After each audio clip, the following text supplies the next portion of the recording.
Firmino, who joins me now. Hello, Florence. Hi, Lorna.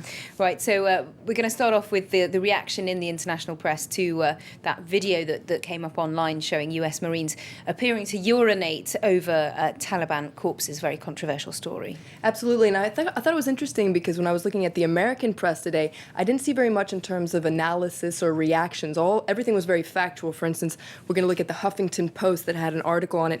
Very, very factual. If you want to get some reactions, you have to turn to the non-American press. So we're going to start by looking at a cartoon in The Guardian by Steve Bell. It's mocking the Marine Corps War Memorial, also called the Iwo Jima Memorial, which shows American soldiers hoisting up an American flag during World War II. But there you see it. This is a cartoon that's mocking that iconic photo. Instead of raising the flag, they're raising this urinating soldier who actually looks like he's falling back onto the soldiers and crushing them. So I guess this indicates that this whole incident has really stained the image of the United States. And sticking to The Guardian, we're going to look at an article by Jonathan Jones, who's attempting to frame this debate. And he puts it in the context of the digital age, of a world completely plugged into communication. And he says that this video is as much a document of the information age as of the horror of war. And according to him, being filmed and posting this video for the world to see might have actually been the point of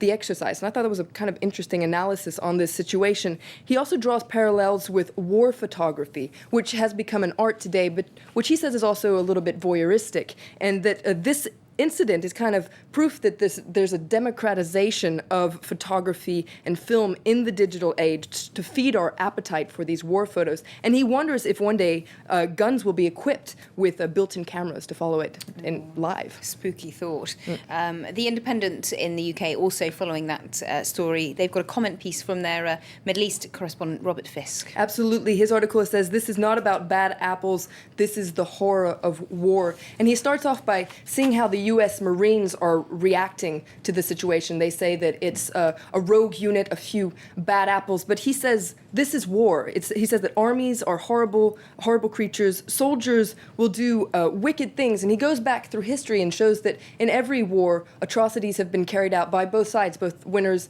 and losers. And he says that if we accept this theory of bad apples and the exceptionalism of war atrocities, then we're accepting war and making such killings more excusable and more frequent.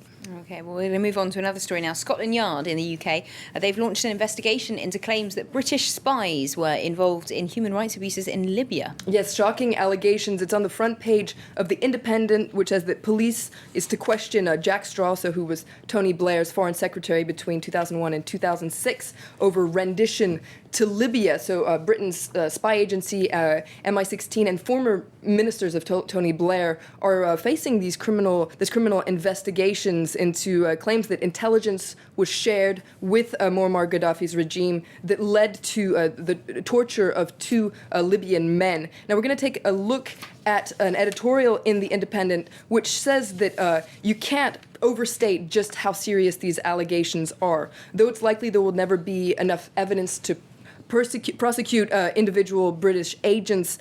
It's Britain's reputation as a whole that stands accused, that's in the dock. He says that basically what's at stake is Britain's reputation as a country that upholds international law. This is being gravely undermined by these allegations. And he says that it's unclear whether or not Britain draws the line between decency and realpolitik, and he hopes that the courts will be able to unveil the truth. Okay, well, finally, we're going to go to a slightly lighter story, still to do with the UK. The Duchess of York in trouble with the law in Turkey. Absolutely.